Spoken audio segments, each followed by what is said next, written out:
Few years back, celebrity controversy was pretty simple. Someone would say something strange, wear something strange, probably had a bad interview, and for a few days the internet laughed, argued about it, moved on. But now it's a bit different. Now every small moment becomes symbolic. A face changes. Suddenly people think something deeper is going on. A live award moment happens. Suddenly the entire room is tense. A careless comment about art turns into a full argument about whether Hollywood even understands culture anymore.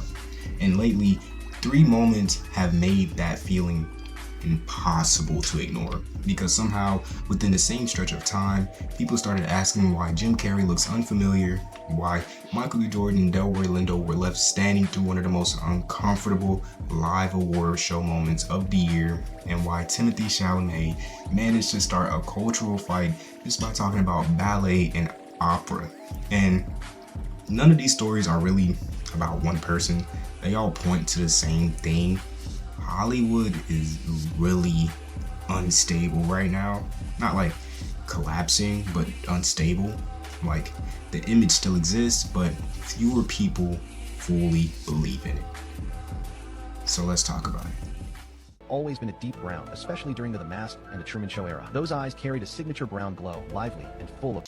To get the most outlandish one out the way, I don't know how this got as big as it did, but is Jim Carrey a clone? That's such an odd question because Jim has always existed in like a strange category. He's never really been a normal celebrity. Even at his peak, he moved differently, spoke differently, carried this energy that always felt exaggerated, almost unreal. But that was what made him magnetic. His face could become 10 different emotions in seconds, his voice could shift instantly. Even when he stood still, he felt unpredictable. But that same unpredictability became something else when time passed, because now people aren't watching the same Jim Carrey they remember from the 90s or 2000s. They're watching him get older, someone whose face changed, whose voice sometimes sounds slower, and whose body language feels quieter in certain moments. Not to mention he's probably had surgery. And the internet, especially now, does not process aging normally. Instead of saying someone changed, people build the most craziest theories I've ever heard. So now you see clips circulating where people genuinely say he looks cloned, not because there's evidence, but because unfamiliarity online instantly becomes suspicion. And what's strange is this says less about Jim Carrey than it says about celebrity itself, because Hollywood trained people to expect permanence. Actors are supposed to stay recognizable forever.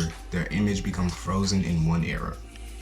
And when reality interrupts that image, people almost reject it. Jim Carrey isn't becoming mysterious, or he's not a totally different person. People are reacting to what happens when a public face stops matching a memory. And in culture obsessed with image, that discomfort turns into conspiracy almost immediately. That's why clone language spreads so fast now. Not because people fully believe it, but because saying he feels different online is no longer enough. Everything has to sound larger than life. And ironically, Jim Carrey has always existed inside that kind of larger than life energy, which is why he becomes the perfect target for that kind of theory. Now, moving on to the BAFTA Film Award situation, the easiest thing they could have done was edit that out. I don't know why they didn't. I think I heard something saying they missed over it, but how do you miss that type of situation? Long story short, Michael B. Jordan and Delroy Lindo were presenting when the room froze. A guest with Tourette syndrome involuntarily shouted a racial slur from the audience, and instantly everything changed. Because even though people understood it was involuntary, even though BAFTA later publicly explained exactly what happened and apologized, the emotional weight of hearing the N-word in a room while two black actors were on stage landed immediately. And what people focused on afterwards wasn't just the moment itself. It was a silence around it. The feeling that nobody in the room really knew how to hold on to what just happened, because live Hollywood events depend heavily on control. Every second is planned, every line is rehearsed, every emotional beat is expected to move cleanly. But when something happens outside the script, suddenly the illusion cracks. And what made this moment spread wasn't outrage in the usual sense. It was discomfort. People watched Michael B. Jordan and Delroy Lindo remain composed in a moment where the atmosphere had completely shifted. And that composure became part of the story. Because right now, institutions like BAFTA are judged less by whether mistakes happen and more by whether they seem emotionally prepared when something difficult happens in public. BAFTA later apologized directly, taking responsibility and acknowledging the harm, but by then, the bigger feeling had already settled in that Hollywood's biggest room can still feel strangely unprepared when reality enters too suddenly.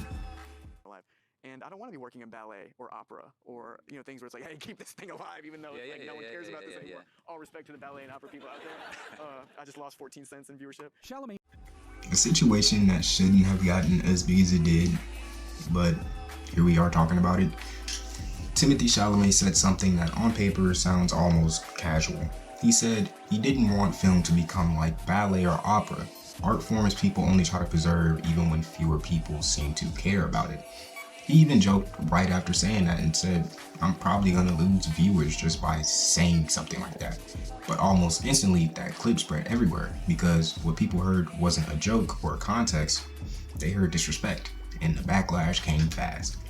Opera institutions responded, ballet communities responded, even major figures in film started indirectly pushing back. And what makes this interesting is that Timothée probably touched a fear Hollywood already carries quietly, because beneath the outrage there is a difficult truth. Prestige culture and mass attention are drifting apart.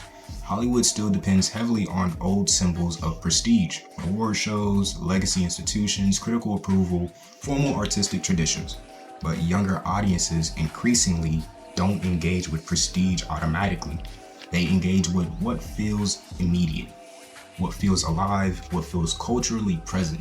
So when Timothée says something careless like that, people react strongly because it sounds like someone inside Hollywood admitting what many already suspect, that certain forms of prestige no longer command automatic relevance. And what made it worse is that he comes from a world closely tied to that very culture, which made the comment feel even more careless to people who defend these spaces. But the reason it exploded isn't just because he insulted ballet, it exploded because Hollywood right now is hypersensitive to anything that sounds detached from cultural responsibility. One sentence now becomes a larger statement. Every celebrity comment immediately gets treated like ideology. And that's why I think these three stories connect on a broader scale, because Jim Carrey becomes proof to some people that celebrity itself feels uncanny. Michael B. Jordan and Delroy Lindo become symbols of how fragile live institutions feel, and Timothée becomes yet another example of how quickly one careless sentence becomes a full cultural argument. Because Hollywood no longer controls meaning the way it used to. The audience does, the internet does. And once a moment enters that space, it stops belonging to the person who created it. It becomes whatever millions of people think it means.